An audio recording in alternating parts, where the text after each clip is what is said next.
నాకు అబార్షన్ కూడా చేయించాడు అని చెప్తోంది. సో మీకు తెలిసి వారు ఎంత కాలంగా ఈ రిలేషన్‌షిప్‌లో ఉన్నారు? కలిసి ఎన్ని రోజులుగా వాళ్ళు జీవించారు? వాళ్ళు కలిసి 3 సంవత్సరాల కంటే లేదు సార్. 3 సంవత్సరాల తర్వాత తన యాక్టివిటీస్, ఈ abnormal activities, odd activities start అయిపోయాయి. హ్మ్. తను ఎవరితో ఏదో మూవ్ అయిపోతుంది. హ్మ్. ఆ తర్వాత ఏంటంటే ఇద్దరి మధ్య రిలేషన్ కట్ అయిపోయింది. హ్మ్. ఒక దగ్గర ఒక ఇంట్లో అంటే ఇదేంటంటే villa sir. Triplex villa. Hmm. Triplex villa. ఈ విల్లాలో ఒక పై పోర్షన్ పైని టాప్ లో రాజస్థాన్ ఉండేవాడు. హ్మ్. ఆ కిందని ఈవిడ ఉండేది. ఈవిడ యాక్టివిటీస్ ఈవిడ చేసుకుంటుండేది. ఈవిడ హడావిడులు, ఈవిడ కార్యక్రమాలు ఇవన్నీ నేను ఇంకెక్కువ నేను చెప్పకూడదు. అవి ఓకే. జరుగుతూ ఉండేవి. హ్మ్. ఇతను మటుకు ఇతను పైన ఉండేవాడు. హ్మ్. సో అంటే ఒక స్టార్టింగ్ నుంచి ఇంట్లో ఇదే జరిగిందా? 3 విల్లా కంటే ముందు కూడా సంవత్సరాలైతే కలిసే ఉన్నారు. రిలేషన్‌లో ఉన్నారు. విల్లా కంటే ముందు కూడా కలిసే విల్లా ఉన్నారు. కంటే ముందే. విల్లా రీసెంట్‌గా సార్. ఆ! 2021 అనుకుంటా. ఓకే. సరిగ్గా గుర్తు 21 అనుకుంటా. ఓకే. విల్లాకి ఈ మధ్య వచ్చారు. అంతకు ముందే కలిసున్నారు. ఓకే. ఆ! సో మీ యాక్సెప్టెన్స్ ఉంది. మీకు మీకు ఐడియా ఉందయితే వాళ్ళు రిలేషన్. కలిసిన విషయం మీకు ఐడియా మీ మీ దృష్టిలో ఉంది. వాళ్ళు రిలేషన్‌లో ఉన్న 1 ఇయర్ తర్వాత మాకు తెలిసింది. ఓకే. అయితే ఆ 1 ఇయర్ కూడా బహుశా మాకు వాళ్ళు తెలుసు కలిసే మా ఉండే నోటీస్‌లో అవకాశం ఉంది. ఉంది. మీకు తెలుసు కాబట్టి ఆ 1 ఇయర్ కూడా వాళ్ళు కలిసి ఉండే ఆ! అవకాశం ఉంది. 1 ఇయరు ఆ తర్వాత 2 ఇయర్స్ టోటల్‌గా 3 ఇయర్స్ వరకు వాళ్ళు కలిసున్నారు. ఎందుకంటే ఆ 3 ఇయర్స్ పీరియడ్‌లోనే మేము ఇక్కడికి రావడం జరిగింది. వాళ్ళని కలవడం జరిగింది. ఇప్పుడు పూజలు, కార్యక్రమాలు ఇవన్నీ ఏమైనా జరిగాయి అంటే ఆ 3 ఇయర్స్ పీరియడ్‌లోనే. ఓకే. మీ ఎలా ఉండేది? తను మొదటగా మీకు పరిచయమైనప్పుడు రాజ్ తరుణ్ రిలేషన్‌షిప్‌లో ఉన్నాడు. రాజ్ తరుణ్ తర్వాత మ్యారేజ్ లాంటిది చేసుకుంటారని మీరే దీవించారని కూడా చెప్తున్నప్పుడు సో లావణ్య బిహేవియర్ ఎలా ఉండేది? అంటే ఏంటి సార్ మళ్ళీ? రాజ్ తరుణ్ వాళ్ళిద్దరు కలిసి ఉంటున్న విషయం 1 ఇయర్ తర్వాత మీకు తెలిసింది. వాళ్ళొక 3 ఇయర్స్ ఉన్నారని మీరే అవును సార్. చెప్తున్నారు కాబట్టి కలిసే అవును ఉన్నారని. సార్. సో తన బిహేవియర్ ఎలా ఉండేది? సార్. లావణ్య బిహేవియర్ ఎలా ఉండేది? మిమ్మల్ని మంచిగా రిసీవ్ అంటే చేసుకునేదా? అంటే మూడ్ స్వింగ్. ఆ పీరియడ్‌లో అంటే పూర్తిగా చెడ్డది అని చెప్పలేం. నెగెటివ్‌గా ఉందని చెప్పలేం. పాజిటివ్‌గా ఉందని చెప్పలేం. మాకు ఫ్రీనెస్ అయితే ఉండేది కాదు. ఆ! కానీ మూడ్ స్వింగ్ అన్నమాట. తన బిహేవియర్ ఎలా ఉంటుందో, ఎప్పుడు ఎలా ఉంటుందో తెలీదు. ఆ! కాకపోతే అప్పట్లో మాకేంటంటే మనుషులు తక్కువలో ఒక్కొక్కలా ఉంటాయిలే పర్వాలేదులే అనుకునేవాళ్ళం. ఆ! ఆ తర్వాత నుంచి స్టార్ట్ అయింది. మాకు తిట్లు, బూతులు, ఆ! రఫ్‌గా మాట్లాడాలు, ఆ! బండ బూతులు తిట్టడాలు సో వీళ్ళిద్దరూ కలిసుంది ఇవన్నీ తర్వాత స్టార్ట్ అయింది. లావణ్య ఇంట్లోనా? లేకుంటే ఇద్దరు కలిసి రెంట్ తీసుకొని ఉన్నారా? ఇద్దరు వాళ్ళ పేరెంట్స్ కూడా చెప్తున్నారు. మేము కూడా వెళ్ళేవాళ్ళం, పూజలకు కలిసేవాళ్ళం అని చెప్పి. బిహేవియర్‌లో కూడా మీరు మూడ్ స్వింగ్ అంటున్నారు. రాజ్ తరుణ్ కూడా మీరు చెప్తున్నట్టుగా పెళ్లి చేసుకుందాం అనే ఉద్దేశంతోనే తనని ప్రేమించాడు. 3 సంవత్సరాలు కలిసి ఉన్నారు. అంతేనా?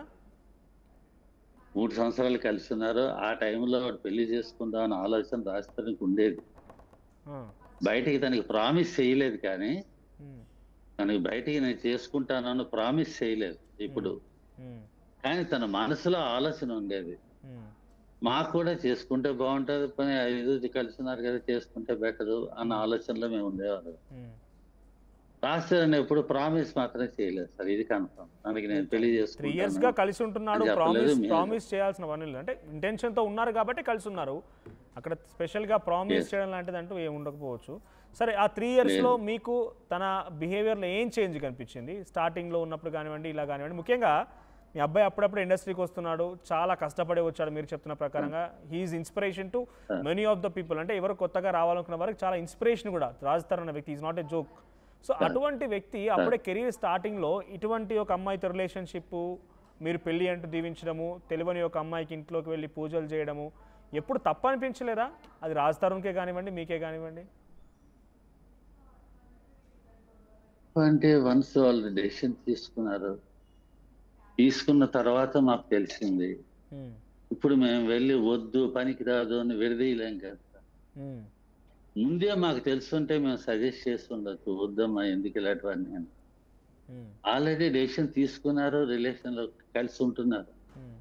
కలిసి ఉంటున్న తర్వాత 1 ఇయర్ తర్వాత మాకు తెలిసింది. హ్మ్. తెలిసిన తర్వాత పనికిరాదు అని మేము గొడవ పెట్టలేం కదా! హ్మ్. గొడవ పెట్టి రాద్ధాంతం చేస్తే అది న్యూసెన్స్ అవుతుంది తప్పితే దానివల్ల ప్రయోజనం లేదు. మనం ఏదో డెసిషన్ తీసుకున్నారు, కానీ వాళ్ళు హ్యాపీగా ఉంటే చాలు, పని మంచిగా ఉంటే చాలు, వాడి కెరీర్ బాగుంటే చాలు, వాడి కెరీర్కి అమ్మాయి సహకరిస్తే చాలు, ఇలాగ ఆలోచించేవాళ్ళు. ఓకే. సో అది అంటే ముందే ఇక్కడ మాకు ఇక్కడ ఇన్ బిట్వీన్ తెలిసిన బసవరాజు గారు, నిజమే ఇన్ సార్. బిట్వీన్గా మీకు తెలిసింది 1 ఇయర్ తర్వాత, వాళ్ళు 1 ఇయర్ కంటే ముందు నుంచి కూడా కలిసి ఉండే అవకాశం ఉంది.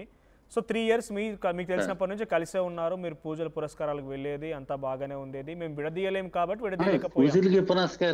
పూజలకి పునస్కారాల కంటే ఆ మహా 3 ఇయర్స్ పీరియడ్ లో ఒకసారి వెళ్ళి ఉంటాం, ఒకసారి 2 సార్లు వెళ్ళి. ఉమ్, అంటే ఎక్కువ తరచూ వెళ్ళి రావడం అదేం లేదు సార్. ఉమ్, ఆ 2 ఇయర్స్ పీరియడ్ లో కూడా మేము 1 or 2 times వెళ్ళి ఉంటాం. ఆ తర్వాత 3 ఇయర్స్ అయిపోయిన తర్వాత ఇంకా మాకు అక్కడ యాక్సెస్ పోయింది, పూర్తిగా పోయింది. ఓకే. సో తనకి అబార్షన్ కూడా అయిందంట మీ అబ్బాయి వల్ల, అబార్షన్ చేయించాడు అంటుంది. సార్ నేను ఒకటి చెప్తాను సార్, ఆవిడ చెప్పడం, మేము దానికి సంజాషి ఇచ్చుకోవడం, వీటన్నిటికంటే ఆధారాలు చూపించమన్నాను. తన అలిగేషన్స్ చెప్తుంటుంది, పెళ్లి అయింది అంటుంది, ఆధారాలు లేవు, ఏమని అంటే కోర్టు అంటుంది. కాదండి, ఇప్పుడు ఒక జనరల్గా అబార్షన్ ఆలోచిద్దాం. అంటుంది, మీరు ఆధారాలు. వయసు రీత్యా చాలా పెద్దవాళ్ళు. నేను ఏమంటున్నానంటే, మీకు తెలియకుండా 1 ఏడాది, మీకు తెలిసిన తర్వాత 3 ఏళ్ళు, ఇద్దరు కలిసే ఉన్నారు, 4 ఏళ్ల పాటు కలిసే ఉన్నారు. అక్కడ ఏం జరిగింది అనేది 3 years మీకు పూర్తిగా తెలియదు, కలిసిన చూసేటువంటి వారి వరకు పూర్తిగా తెలియదు. కనీసం కన్న కొడుకుగా మీకైనా రాజతరుణ్ కొన్ని విషయాలు చెప్పే ఉంటాడు కదా, ఆ విషయాల నుంచి నేను అడుగుతున్నాను. ఈ 4 ఏళ్ల పాటుగా తనకు ఏ ఉద్దేశం లేకపోతే రాజతరుణ్ 3 years సరే 3 ఇయర్స్గా ఏ ఉద్దేశం లేకపోతే రాజతరుణ్ తనతో ఎందుకు కలిసి ఉన్నట్టు తను చెప్పేటువంటి మాటల్లో, ఇప్పుడు అబార్షన్ తాలూకు ప్రూఫ్స్ కావాలంటే డెఫినెట్గా అప్పుడే బయటపడేవాడు, బయట పెడితే చాలా ఇష్యూస్ అయ్యేదేమో. చాలా వరకు రాజతరుణ్కి ఇబ్బంది కలగకూడదని నేను గోప్యంగా ఉంచానని చెప్పి ఇప్పుడు చెప్తుంది ఆమె. సో కొన్ని సందర్భాల్లో మనం నిజంగా ఈ టైం పీరియడ్ చూసినా, కలిసి ఉన్నారనే విధానం చూసినా, పెళ్లి చేసుకోవాలని ఆలోచన చూసినా కూడా నిజమేమో అనిపిస్తోంది. అది కాదనడానికి మీరు ఏమైనా క్లారిటీ ఇస్తారా? సార్, కలిసి ఉండడం, రిలేషన్ లో ఉండడం వాస్తవం, కానీ పెళ్లి జరగలేదు, అబార్షన్ జరగలేదు, అబార్షన్ కూడా జరగలేదు. తర్వాత మాకు తెలిసింది, అంతకు ముందే చాలా మందితో కాంటాక్ట్స్ ఉండేవి అన్న విషయం కూడా మాకు తెలిసింది. అది కన్ఫామ్ గా నేను చెప్పలేను.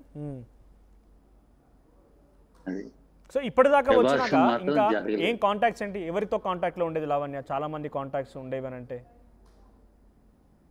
సార్, మీరు ఈ వీడియోలు, ఈ మధ్యన ఆడియోలు చాలా వస్తున్నాయి కదా సార్.